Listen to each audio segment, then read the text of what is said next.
Tous. Ouh, ça sent les vacances, hein. Oh, la vache. Bon, bienvenue à toutes les nouvelles personnes qui sont là. On va passer un temps dans la maison de notre Dieu. On va le célébrer, prendre ce temps vraiment pour partager ensemble cette communion fraternelle, mais aussi parce que nous avons cette grâce aujourd'hui de pouvoir assister à 3 baptêmes. Et ouais, hein. Comme quoi Dieu fait encore des œuvres et touche les cœurs. Alors je vous propose simplement, avant de commencer ces temps de célébration, que nous puissions remettre cela entre les mains de Dieu par la prière. Donc je vous invite à fermer les yeux si vous voulez. Seigneur, nous te remercions pour ces temps que tu nous permets d'avoir. Merci parce que, Seigneur, si nous sommes là ce matin, c'est un effet de ta grâce, un effet, Seigneur mon Dieu, de ton sacrifice à la croix.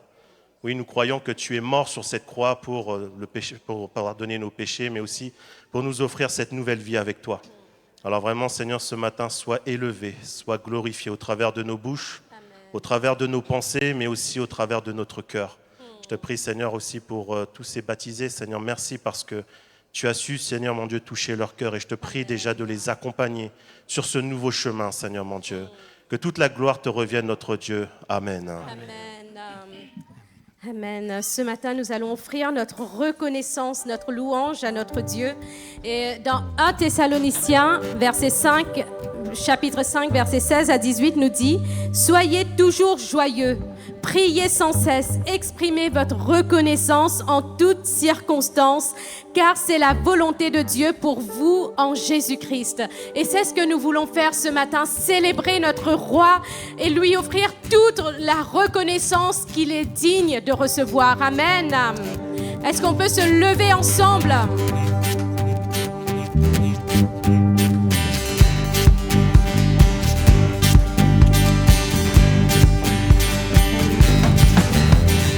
Ô Seigneur, reconnaissance, son amour dure à jamais, car il est bon, il est au-dessus de tout, son amour dure à jamais. Chantons, chantons, d'une main puissante et d'un bras tendu, son amour dure à jamais. Nous donne une vie nouvelle, son amour dure à jamais. Chantons,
jamais Dieu est grand. À jamais Dieu est avec nous. À jamais, à jamais, à jamais. Alléluia, nous pouvons acclamer sa bonté, sa fidélité.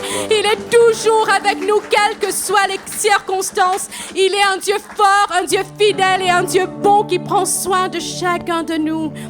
Alléluia. Son nom est merveilleux, glorieux, le nom de Jésus.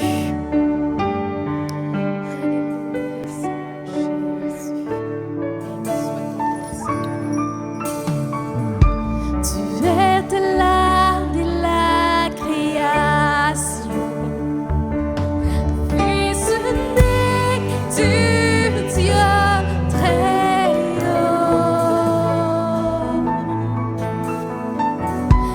Les mystères de ta gloire révélés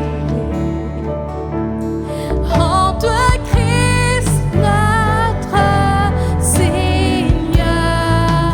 Oh, ce nom est si merveilleux.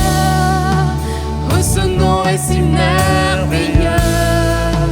Le nom de Jésus, Christ, mon roi. Oh, ce nom est si merveilleux. Sa beauté est sans pareil. Oh, ce nom est si merveilleux. Le nom de Jésus.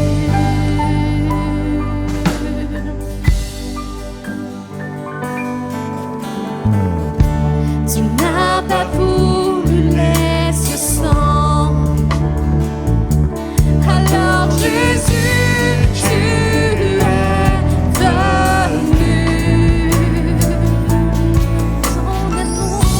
Ton amour a vaincu mon péché.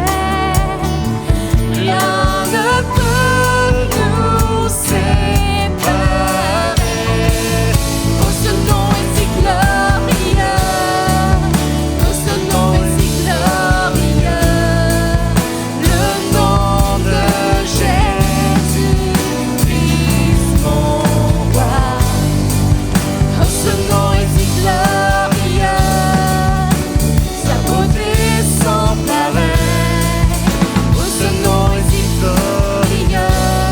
Le nom de Jésus. Oh, ce nom est si glorieux.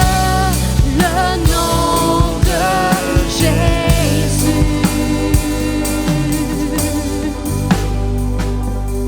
La terre a tremblé, le voile s'est déchiré, désarmant la mort et le péché.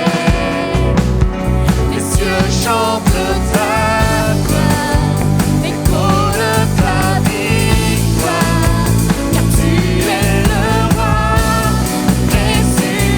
ressuscité. Tu es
victorieux, le nom de Jésus-Christ, mon roi. Son nom est victorieux, oh, ce nom est victorieux.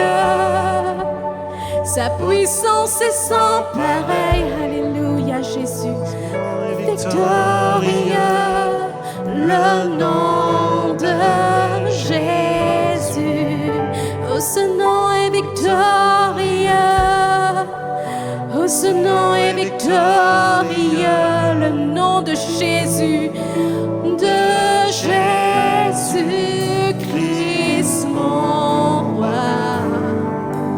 Oh, ce nom est victorieux, sa puissance est sans pareil.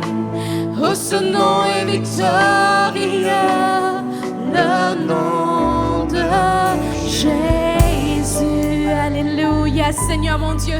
Nous voulons acclamer, nous voulons célébrer ton nom, Seigneur mon Dieu. Ton nom est vivant, Seigneur mon Dieu.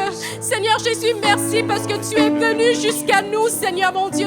Tu nous as rachetés, tu nous as donné une vie nouvelle, Seigneur mon Dieu. Oui, Seigneur, tu nous as donné la paix, la joie, l'amour, Seigneur, quelles que soient les circonstances. Tu es toujours là, Seigneur mon Dieu, fidèle en tout temps, Seigneur mon Dieu.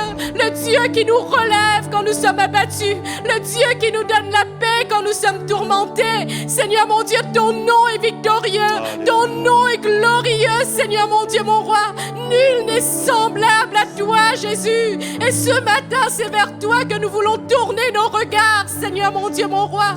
Béni sois-tu, Seigneur Jésus. Amen. Alléluia, Seigneur Jésus.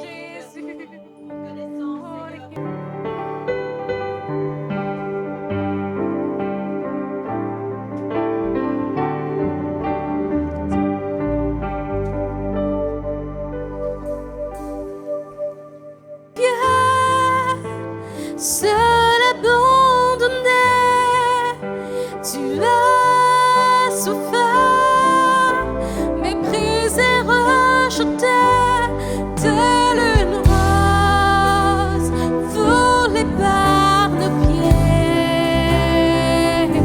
Tu as sauvé, tu m'as aimé par-dessus tout. Oui, nous voulons rappeler que notre Sauveur Jésus fut crucifié.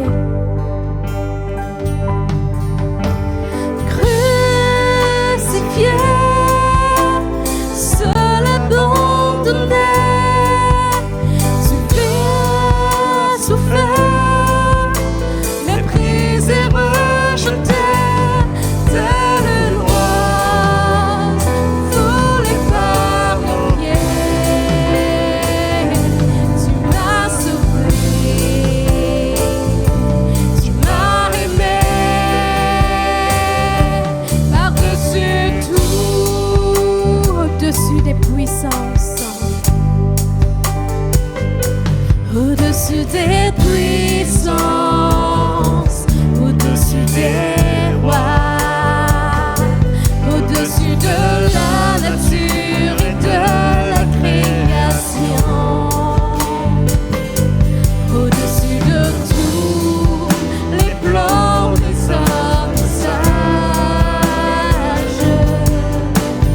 Bien avant le monde, tu existais.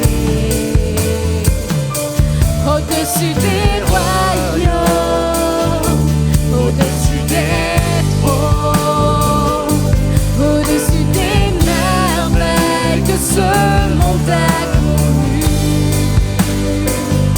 par-dessus tous les trésors de la terre, rien ne peut mesurer ta grandeur.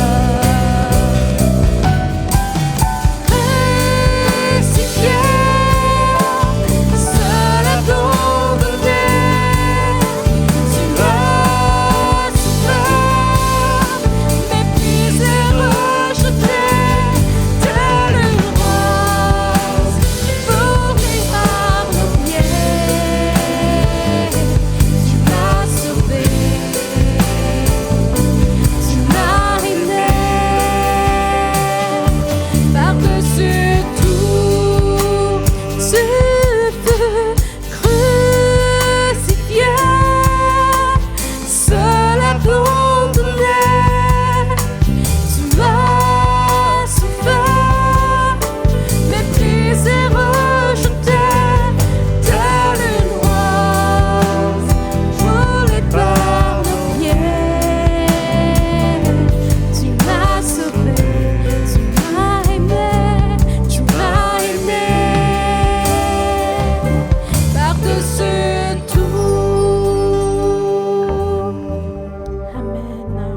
Nous allons avoir maintenant le temps de nos offrandes. On est le premier dimanche du mois, donc il y a 2 troncs. Le tronc pour les offrandes et le tronc pour le local. Et nous allons prendre ce chant. Tu n'as pas attendu que je vienne à toi. Jésus est venu jusqu'à nous. C'est lui qui nous a aimés le premier. Amen. Et nous pouvons lui donner notre reconnaissance. Tu n'as pas attendu que je vienne à toi, mais tu as revêtu notre humanité. Tu n'as pas attendu que je crie vers toi. C'est toi qui m'as appelé le premier. Reçois ma reconnaissance, Jésus.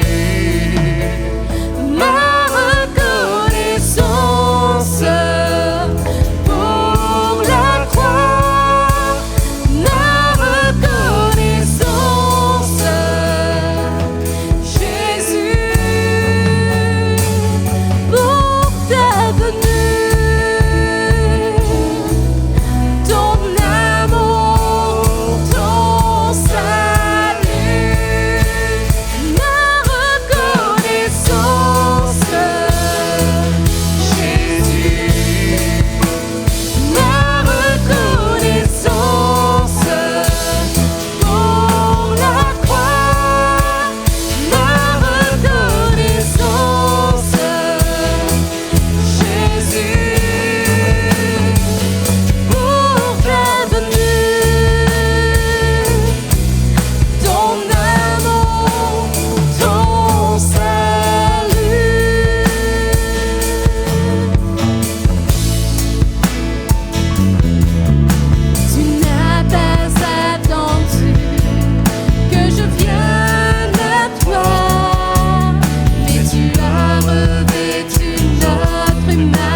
Nous allons laisser place aux annonces.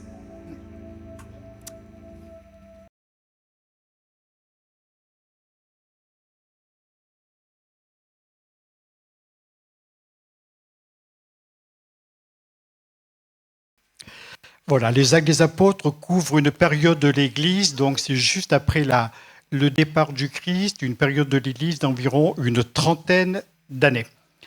Alors, c'est une partie de l'histoire de l'Église, bien sûr, 30 ans sur 2000 années, ça fait quand même très, très limité. En même temps,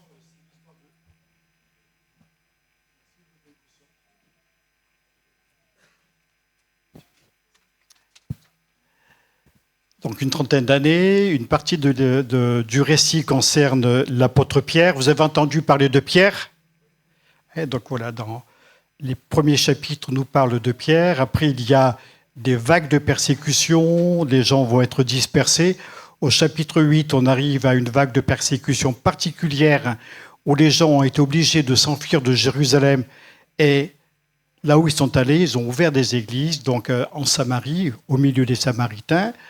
Après cela, à Antioche, et puis c'est allé jusqu'aux extrémités de la terre, comme le dit la Bible, autour du bassin méditerranéen, pénétrer en Europe, etc., etc. Donc voilà, sur une trentaine d'années, ce qui s'est passé.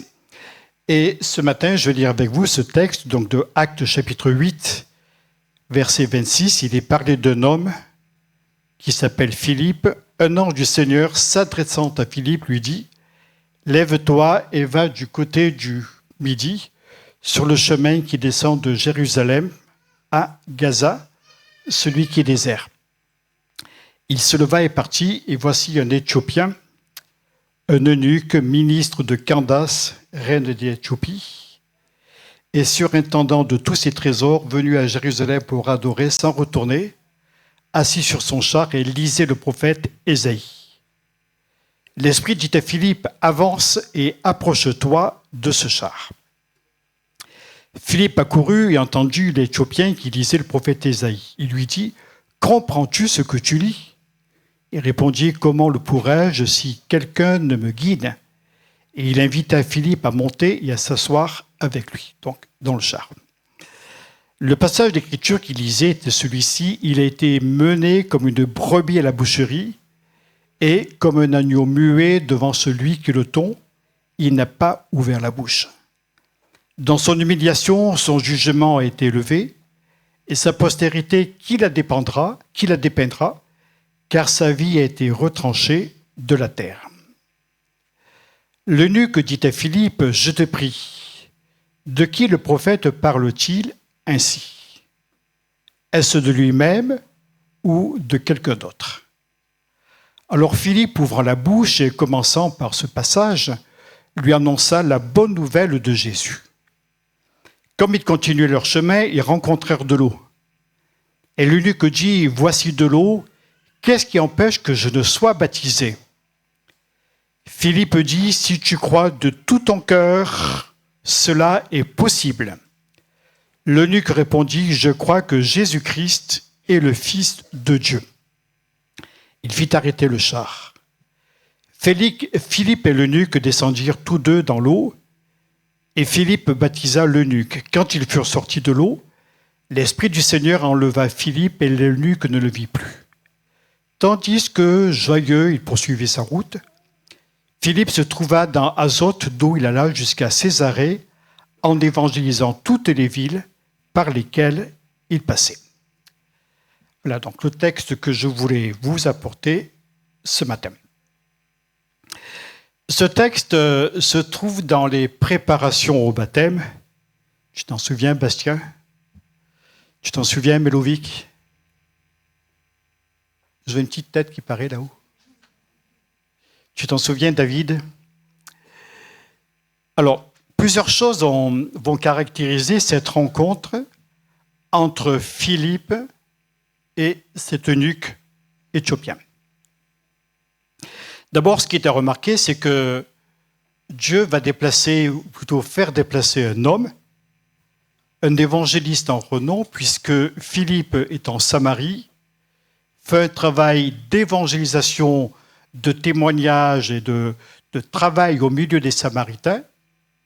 Et Dieu lui dit: maintenant, tu t'en vas, et tu vas dans le chemin, celui qui est désert. Vous imaginez, le gars est entouré d'une foule nombreuse, et vous imaginez qu'on demande à un de nos sportifs: citez-moi un joueur, celui qui vous vient à l'esprit.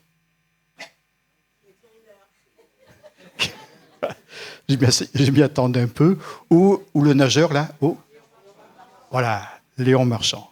Vous l'imaginez, en pleine gloire, on lui dit: Léon, ou Teddy, va-t'en, va dans un coin où il n'y a personne, et je te dirai ce que tu vas faire. Vous imaginez un petit peu la perplexité de ces hommes. Et c'est ce qui s'est passé certainement pour Philippe. Lève-toi, va vers le sud, sur le chemin qui descend de Jérusalem à Gaza, et puis Dieu a remis de couche celui qui est désert, de manière à ce qu'il n'y ait pas d'ambiguïté. Philippe est parti et, s'approchant du char, il va écouter cet homme, cet eunuque éthiopien, qui est en train de lire un texte du prophète Ésaïe. Le prophète Ésaïe, c'est un livre de la Bible. Cet homme, cet Éthiopien, l'a acheté. C'est un gros rouleau de parchemin, si vous voulez, qu'il a déroulé. Et là, il lit un texte et il n'y comprend rien du tout. On a bien compris cela en lisant le texte. Philippe s'approche et va l'interroger en lui disant « Est-ce que tu comprends ce que tu lis ?» Tout bête, hein?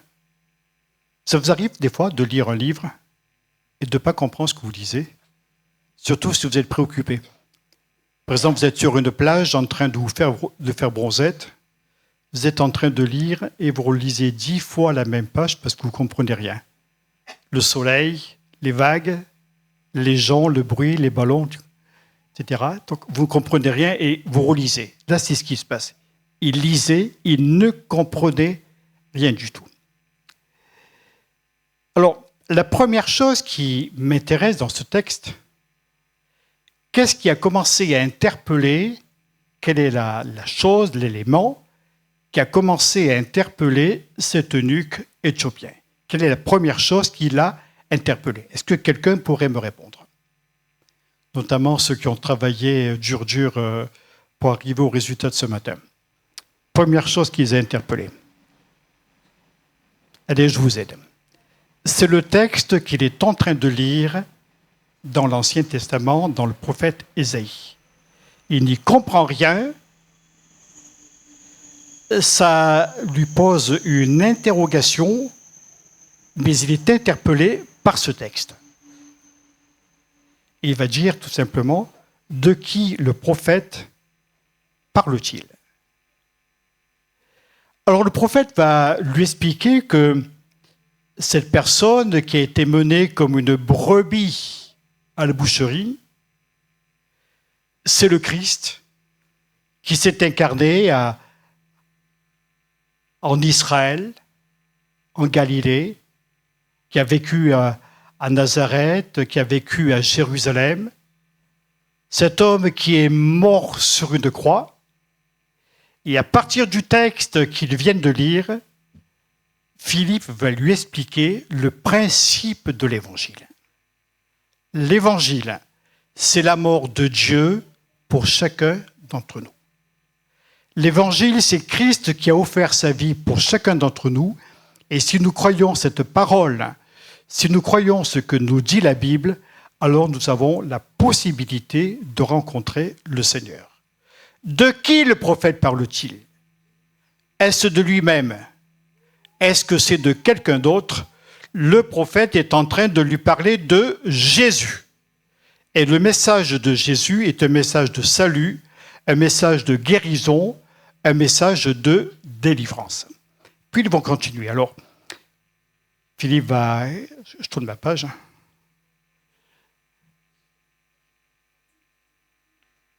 Alors, la première chose qui l'a interpellé, c'était le texte. Deuxième chose, on le lit. Alors Philippe ouvra la bouche et, commençant par ce passage, lui annonce quoi? Est-ce que quelqu'un sait lire?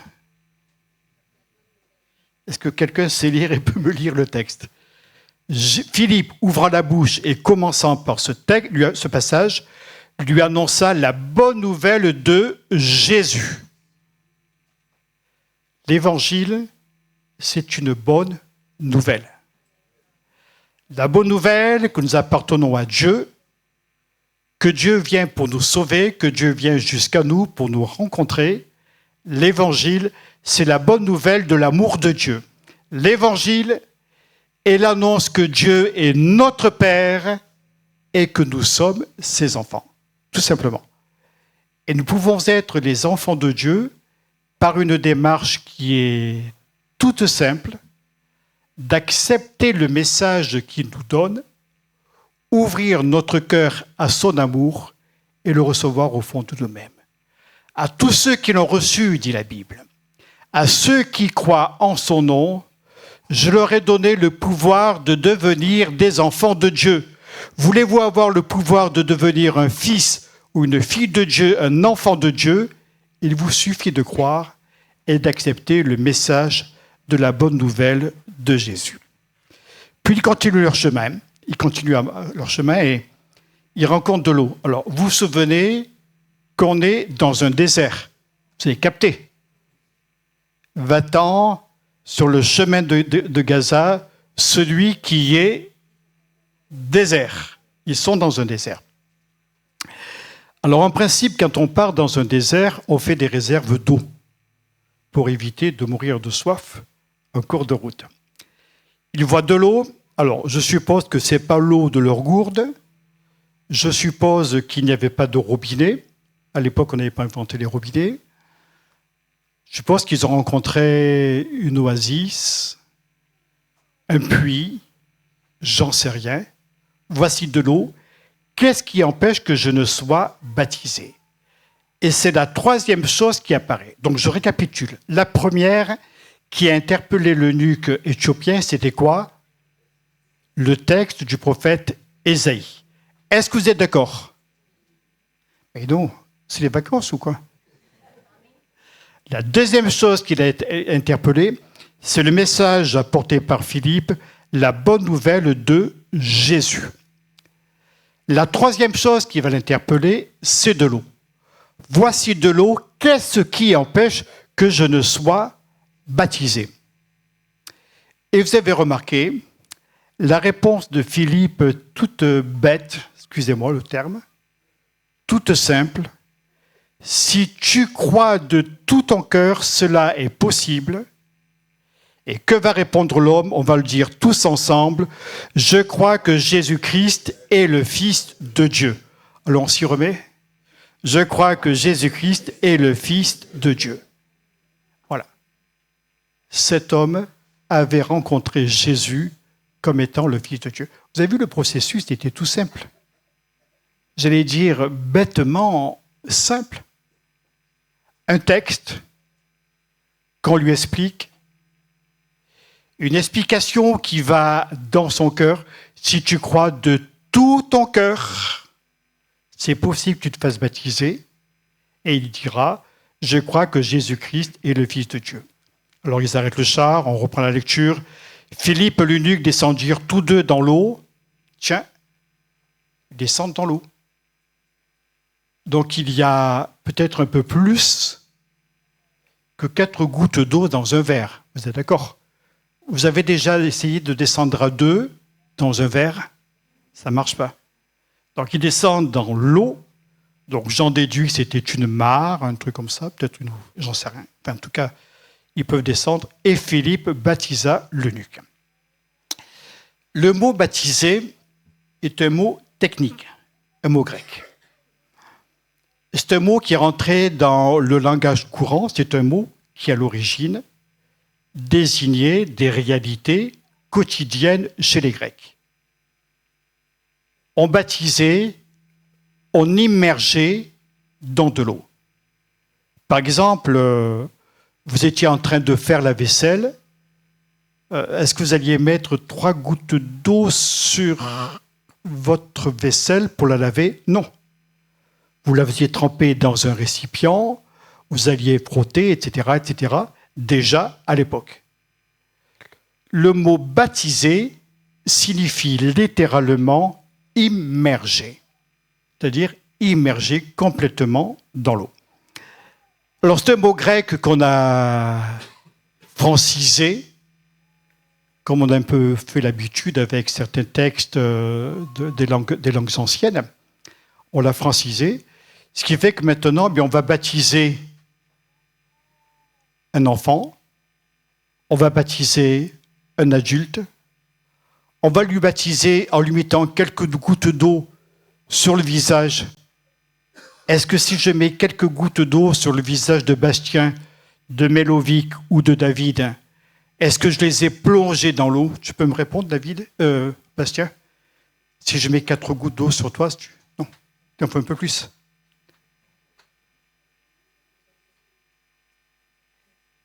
Être immergé complètement. Alors le mot est sorti complètement de son contexte. Alors on va baptiser un navire. Par exemple, vous avez un bateau qui est inauguré. Pof, on prend une bouteille de champagne, brum, on la brise contre la coque et on a baptisé le bateau. Ok, il vaut mieux ça.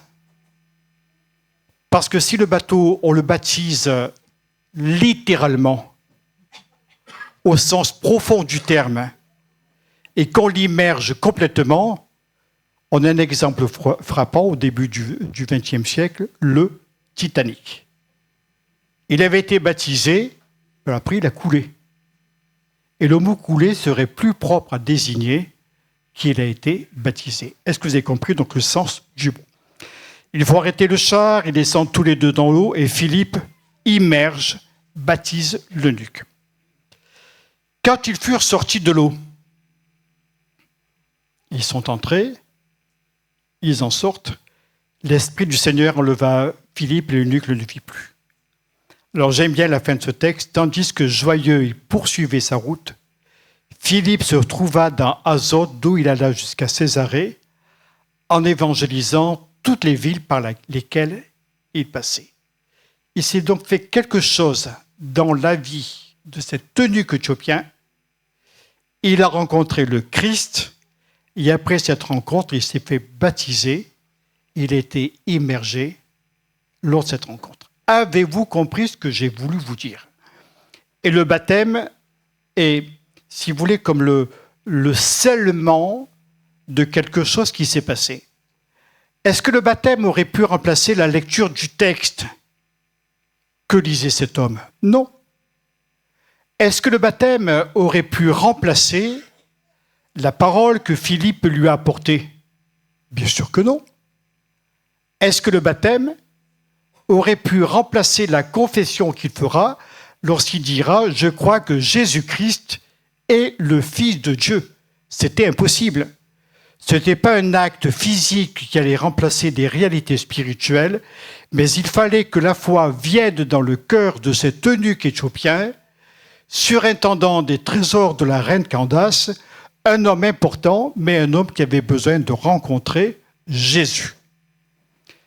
Et je dirais, quel que soit notre sentiment d'importance, quel que soit notre sentiment d'importance, nous avons besoin de faire une rencontre avec le Christ.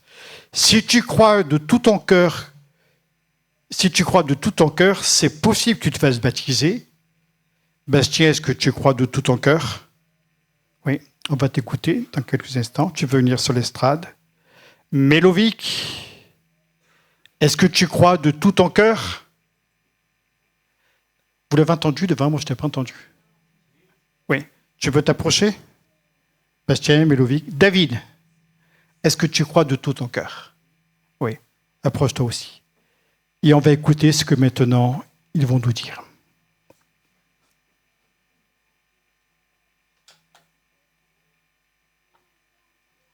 Allez.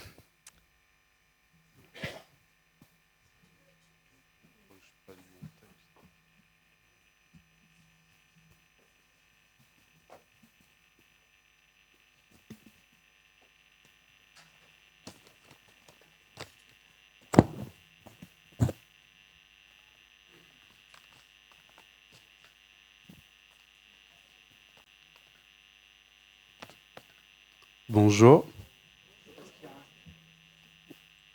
je m'appelle Bastien, je suis là pour vous partager mon témoignage. Donc, je suis né en Éthiopie, je suis arrivé en France en... C'est pas mal l'histoire de... Ouais. Je suis arrivé en France en juillet 1998, donc il y a 26 ans. J'ai eu une scolarité difficile. Donc pour mes parents, mes professeurs et certains de mes camarades, je ne leur ai pas facilité la tâche. j'avais un comportement inapproprié, je ne savais pas pourquoi j'allais à l'école. Ce qui m'a fait changer plusieurs fois d'établissement. C'est par l'alternance que j'ai pu me former et commencer à travailler. Je me disais athée, j'avais autour de moi des croyants non pratiquants. Pourtant, pour chaque chose importante, je priais discrètement. Quand on allait voir mes grands-parents, parfois on allait à l'église catholique, mais c'était une fois par an à peu près. Je pensais que ceux qui croyaient en Dieu étaient que des pauvres.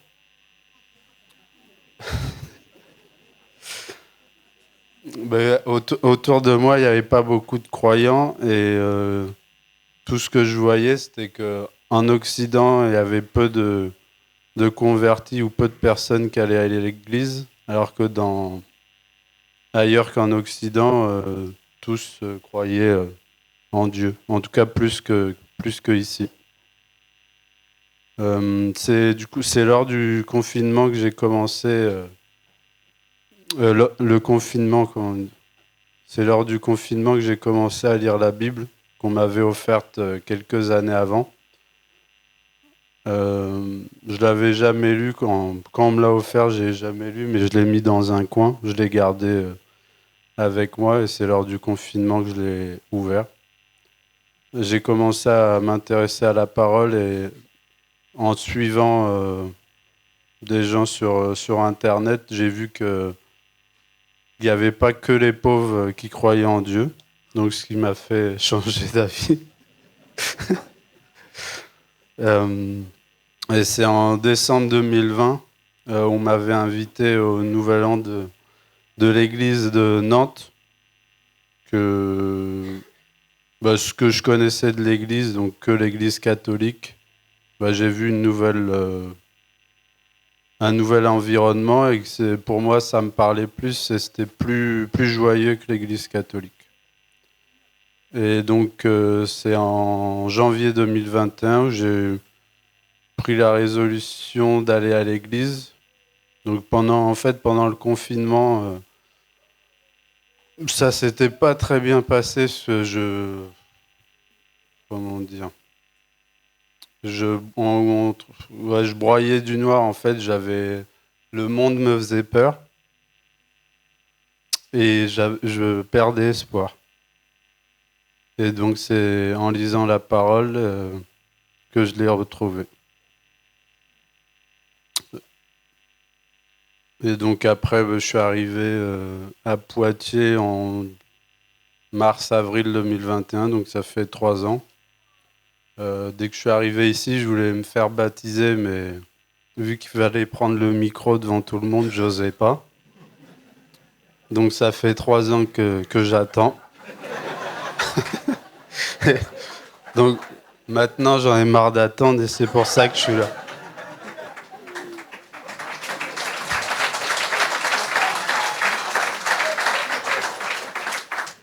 Et donc je voudrais finir par dire à mes parents, à Emeline et Gauthier,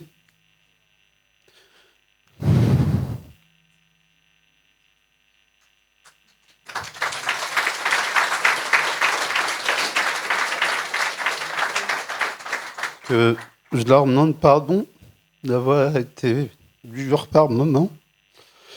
Je les remercie pour tout ce qu'ils ont fait et que je voulais leur dire que je les aime.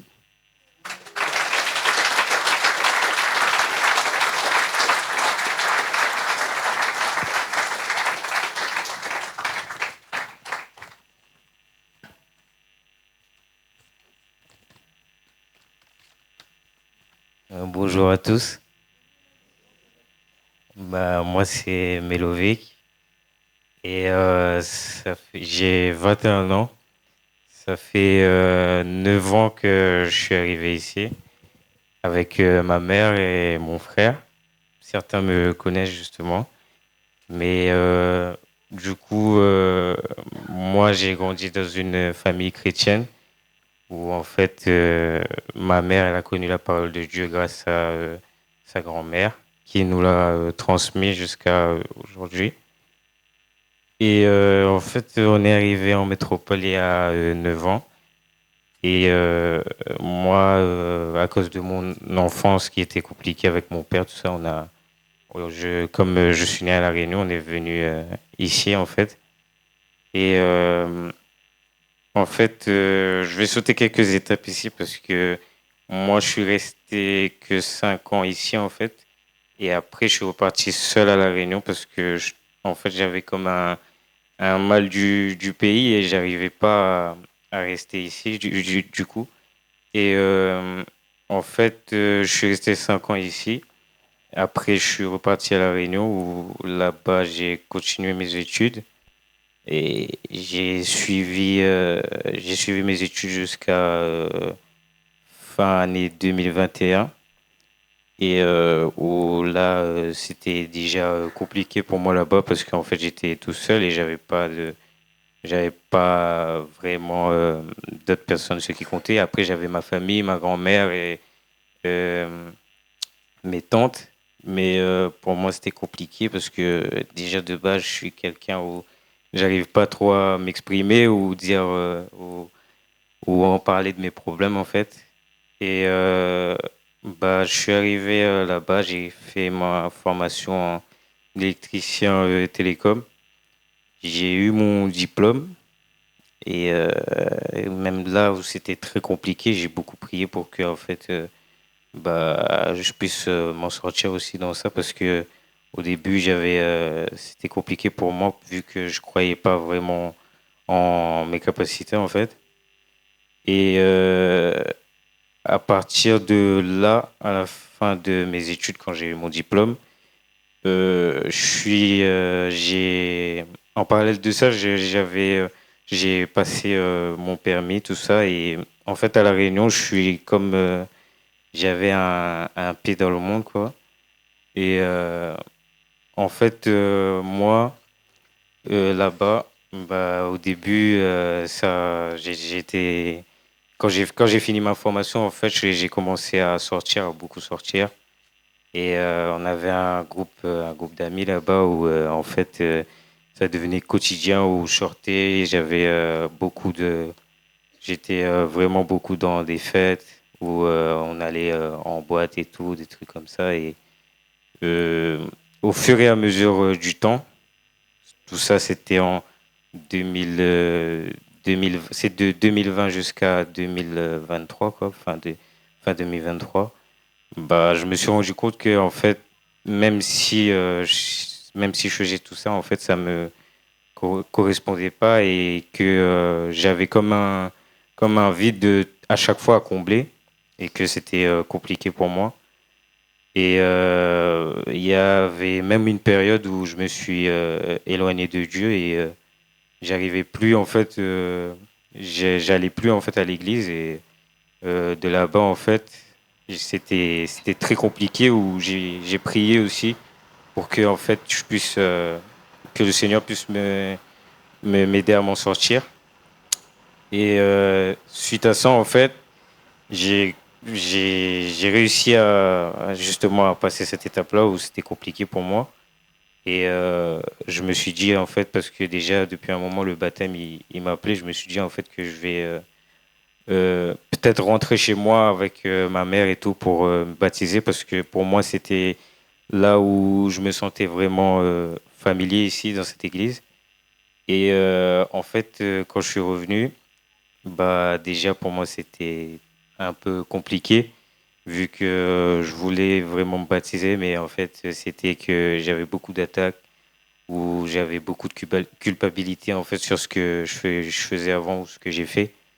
Et aujourd'hui, ben, à force de vraiment après de persévérer, d'apprendre grâce à ma famille, grâce à ma mère, qui m'a beaucoup aidé aussi, bah, j'ai pu en fait passer au-dessus de ça et le Seigneur il m'a montré que en fait même si en fait auparavant j'étais pas une personne parfaite, lui il fera de moi une meilleure personne.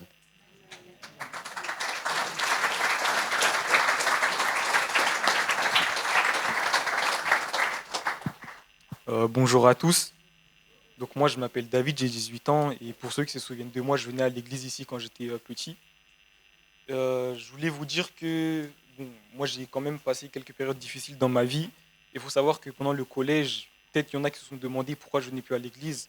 Bah, c'est simplement parce que c'est vraiment à cet âge-là que j'ai commencé à être influencé par les autres. Je m'éloignais vraiment beaucoup de Dieu. J'ai toujours cru en Dieu, mais c'était vraiment une pensée qui passait comme ça par ma tête et j'y faisais vraiment pas attention.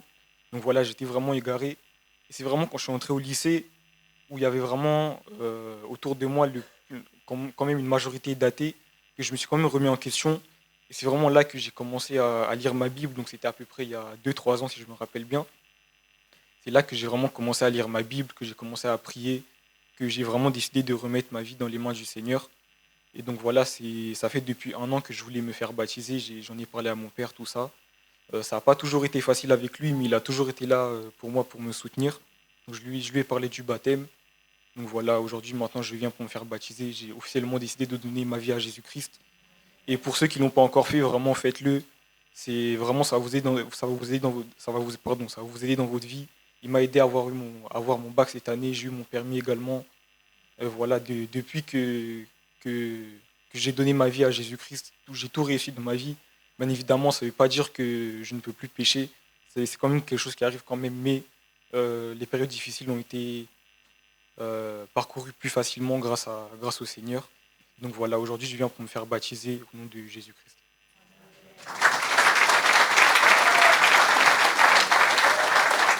Merci. On comprend que tu sois ému. Même ceux qui ont une médaille en or autour du cou sont émus. Même quand tu es en bronze. Et nous, on est très émus de pouvoir aussi vous engager tous les trois. Alors, je vous pose quelques questions, puisqu'on a travaillé sur l'eunuque éthiopien ce matin. Alors, est-ce que vous croyez ce que dit la Bible en ce qui concerne le baptême? Oui. Oui. Oui. Est-ce que vous croyez en Jésus-Christ, le Fils de Dieu? Qui commence? Oui. Oui. Bien évidemment. Ça change. Est-ce que vous croyez que Jésus-Christ est mort pour vos péchés et que vous êtes sauvés après l'avoir rencontré?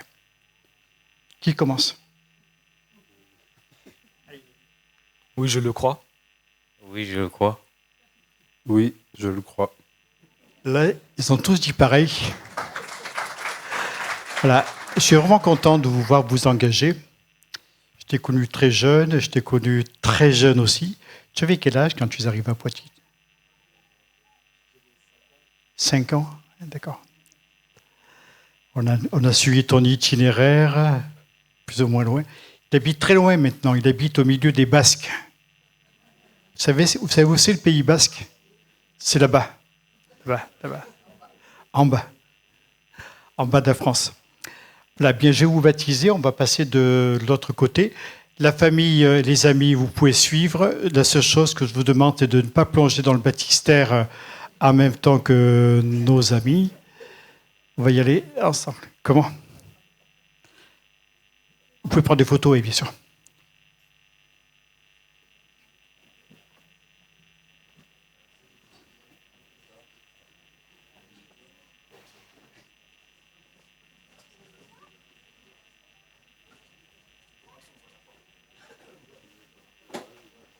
Ah ben, tu parles.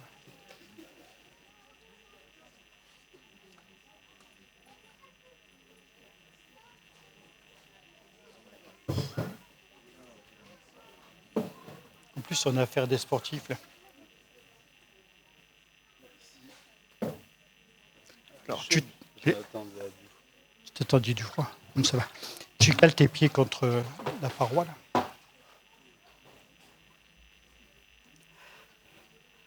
Allonge-toi bien. Père Céleste, je te prie pour Bastien, afin que tu poses tes mains sur lui, que tu l'aides, Seigneur, jour après jour, dans sa marche au quotidien avec toi. Merci de le remplir de ta présence. Merci pour ce qu'il nous a dit et témoigné tout à l'heure. Alors je veux le baptiser conformément à ce que déclare ta parole, au nom du Père et du Fils et du Saint-Esprit. Amen.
Je peux étendre les jambes? Bien. Est-ce que tu crains l'eau dans le nez? Non. Père Céleste, je te priais pour Mélovic. Je te rends grâce, Seigneur, pour la manière dont tu as su le garder au milieu des difficultés de ton existence. Tu as toujours été présent, Seigneur, à ses côtés et je me réjouis de le voir s'engager. Ensemble, nous nous réjouissons, Seigneur, pour ton amour dans sa vie, pour la manière dont tu veux le diriger. Amen.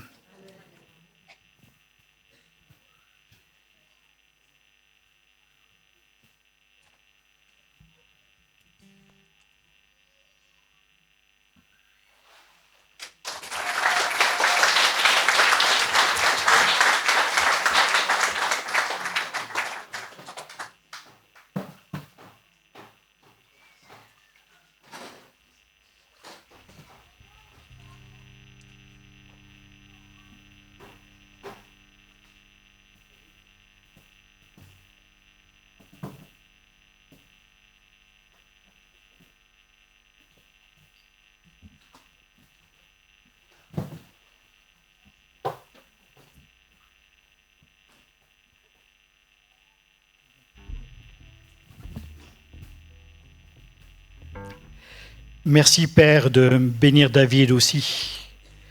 Et je veux le baptiser conformément à ce que tu déclares dans ta parole, d'aller, de faire des disciples, les baptisant au nom du Père, du Fils et du Saint-Esprit.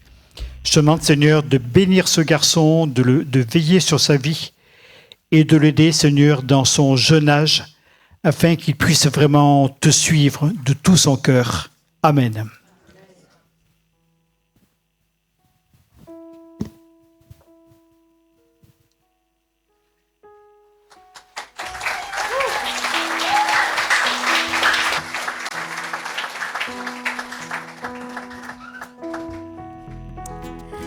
Gloire à Dieu pour ces vies qui se donnent à lui, pour ces jeunes qui naissent de nouveau, qui acceptent le Seigneur Jésus dans leur vie.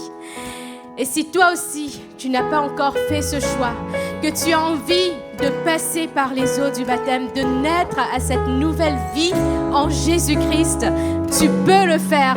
Tu peux naître de nouveau, tu peux tout recommencer, balayer ta vie passée et repartir à zéro avec Jésus pour berger. C'est le bon berger, le meilleur des bergers. Nous allons prendre ce chant, tu peux naître de nouveau. Est-ce que nous pouvons tous nous lever ensemble? Tu peux naître de nouveau, tu peux naître, balayer ta vie passée et repartir à zéro, avec Jésus pour berger. Et repartir à zéro, avec Jésus pour berger. Reprenons ces paroles, tu peux naître de nouveau.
Jésus que nous pouvons recevoir la paix, que nous pouvons recevoir la liberté, que nous pouvons vivre une vie nouvelle, une vraie vie. C'est en Jésus que nous avons tout. Amen.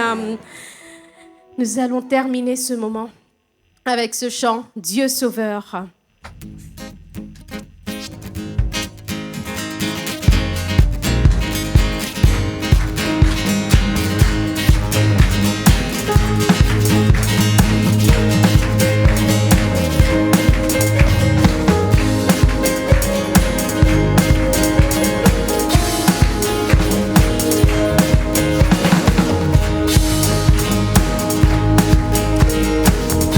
Miséricordieux, grâce incomparable, amour véritable, je t'exalte, tu es, oh Jésus, Dieu sauveur.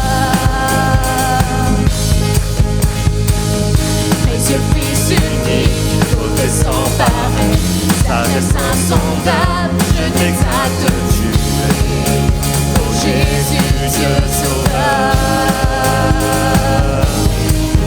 Nos voix unies à celles des anges déclarent tu es le Dieu sauveur, notre Dieu seul sauveur.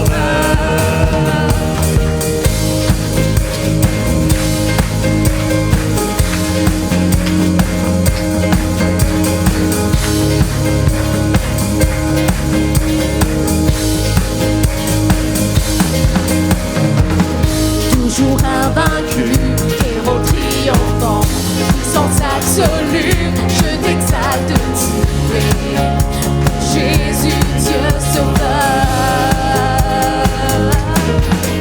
Nos voix unies à celles des anges déclarent tu es le Dieu sauveur, notre Dieu seul sauveur. Ton peuple uni à tous les anges déclare tu es le Dieu sauveur, notre Dieu seul sauveur. Nous voulons déclarer que nous sommes à Jésus, que si notre cœur bat, c'est pas pour nous, c'est pour lui. Si notre cœur bat, c'est parce que nous vivons en lui. Amen. Je suis à toi, mon cœur ne bat que si tu vis en moi. Je suis à toi, je suis à toi, mon cœur ne bat que si tu vis en moi. Je suis à toi, Je suis à toi. je suis à toi, mon cœur ne bat que si tu vis en moi. Je suis à toi, je suis à toi, mon cœur ne bat que si tu vis en moi. Je suis à toi. Nos voix unies à celles des anges déclarent tu es le Dieu sauveur, notre Dieu seul sauveur. Ton peuple uni à tous les anges déclare tu es le Dieu sauveur, notre Dieu seul sauveur. Amen. Béni sois-tu, Jésus. Seigneur, nous te sommes vraiment reconnaissants pour ces temps passés sous ton regard. Merci, Seigneur mon Dieu, parce qu'il y a de la joie dans le ciel. Parce qu'il y a de joie dans nos cœurs, Seigneur mon Dieu. Et nous voulons encore vivre cette unité, vivre, Seigneur mon Dieu, selon ta parole. Amen. Merci pour ces témoignages que nous avons entendus, qui témoignent encore, Seigneur, de la puissance de ton nom, Seigneur, parce que tu es un Dieu vivant. Alors merci vraiment de raccompagner chacun de nous encore dans nos demeures. Et que vraiment, Seigneur, toute la gloire te revienne. Que ton nom soit béni. Amen. Amen. Amen. Bon dimanche.